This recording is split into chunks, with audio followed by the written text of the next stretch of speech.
Hello, everyone, and welcome to English Passage Podcast, where we help you improve your English through meaningful, real-life conversations that are designed not just to teach you words, but to help you actually feel comfortable using English in your daily life situations.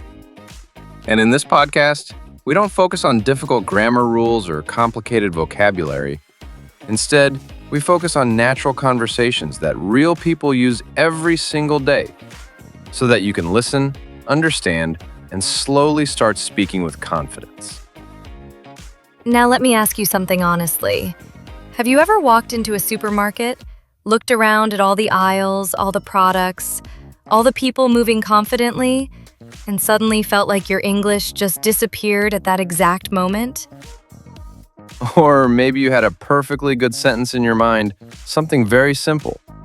But when the moment came to speak, your brain just froze, and you ended up saying nothing at all.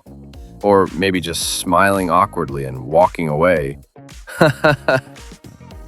Well, if that has ever happened to you, then today's episode is going to be extremely helpful because we are going to take you step by step inside a real supermarket experience and guide you through every small situation so that you feel confident and natural the next time you go shopping.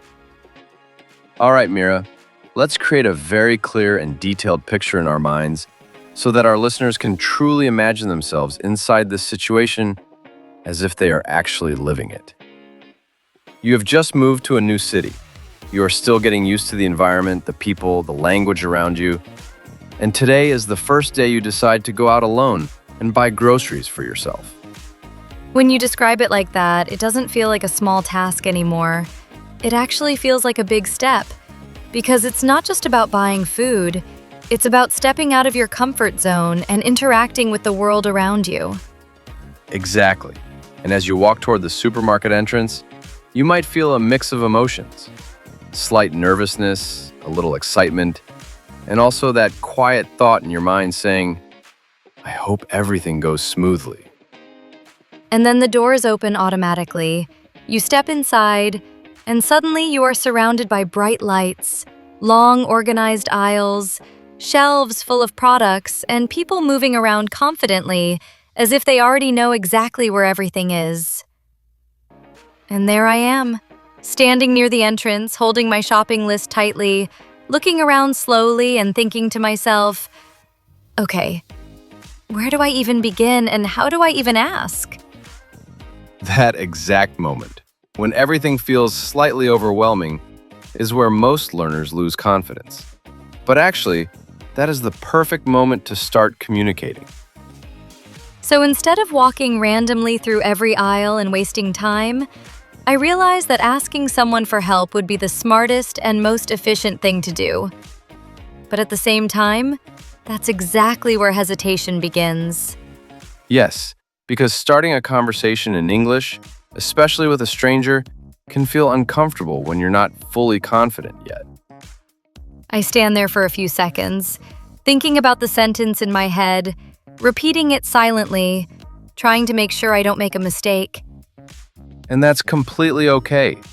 This mental preparation is part of the learning process. Finally, I gather a little courage, walk toward a staff member, and say slowly and politely, "Excuse me." That's a perfect beginning, because that one phrase immediately shows politeness and respect, and it makes the other person more open to helping you.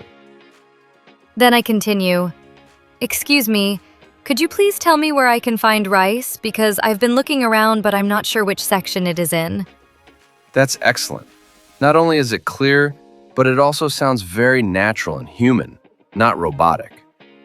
Now imagine that you finally reach the correct aisle after asking for help, and for a moment, you feel relieved and slightly proud of yourself for speaking in English. Yes, but that feeling doesn't last very long, because suddenly I see so many options in front of me that I don't know which one to choose. There are different brands, different packaging styles, different prices, and even different types of the same product. And all of them look confusing in their own way. That's the second challenge, decision making. So instead of silently struggling, I decide to ask again. Because that's the whole point of being there and learning. I turn to someone nearby and say, "Hi, I'm a little confused because there are so many options here. Could you tell me which one you usually buy or which one you think is better?" That is such a natural and friendly sentence. It doesn't feel like a textbook sentence at all. After that, I slowly move toward the fruits and vegetables section, trying to be more observant this time. And what do you notice when you take your time and look carefully? I notice that some fruits look fresh and shiny, while others look slightly dull. And I start wondering how to choose the right ones.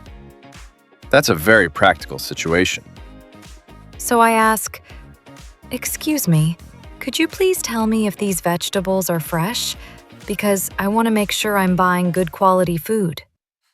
That's excellent. Clear, polite, and purposeful. Now comes the part where everyone becomes extremely careful and attentive: the price. Yes, this is where all the attention suddenly becomes very sharp. I pick up an item, look at the label, and I'm not completely sure if I'm reading it correctly or if there's some discount I might be missing. So you can say, "Excuse me, could you please confirm how much this costs? Because I want to be sure before I buy it." And if I want to save money, I can also ask, "Is this item currently on sale? Or are there any discounts available today?" Okay, Arav. Now I want to share something that was honestly one of the most embarrassing yet funniest experiences I've ever had in a supermarket. And even now when I think about it, I can't help but laugh. This already sounds interesting. Please tell me everything in detail. So, I was walking slowly through an aisle, trying to balance too many things at once. I had my basket in one hand, my phone in the other, and I was also trying to read my shopping list while looking at products around me.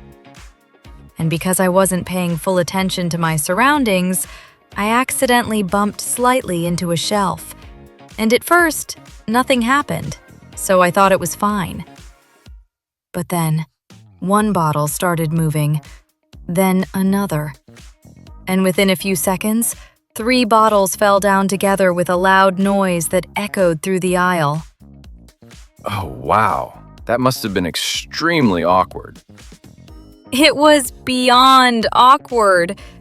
Everyone around me stopped what they were doing and turned to look at me at the exact same moment.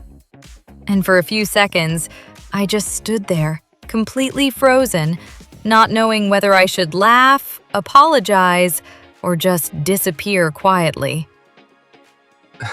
That moment when your brain completely shuts down. Then I quickly bent down, started picking everything up, smiled nervously, and said, "Oh my God, I'm so sorry. I didn't mean to do that. I wasn't paying attention." That's actually a very natural and polite response. And thankfully, the staff member came over, smiled kindly, and said, "It's okay, don't worry about it. These things happen all the time." And that's the truth. What feels like a big mistake to you is actually a normal situation in real life. When you look at all these situations together, you realize something very important. Communication is not about perfect grammar. It's about expressing yourself clearly and confidently. Yes, and the more you practice small conversations like these, the more natural your English becomes. Next time you go to a supermarket, try to describe things in English in your mind, even if you don't say them out loud. That small habit can slowly build your confidence in a very natural way. What do you think about this topic? Share your thoughts in the comments. And don't forget to subscribe to English Passage Podcast for more English conversations. We'll see you in the next episode. Until then, keep practicing, keep listening, and most importantly, keep speaking.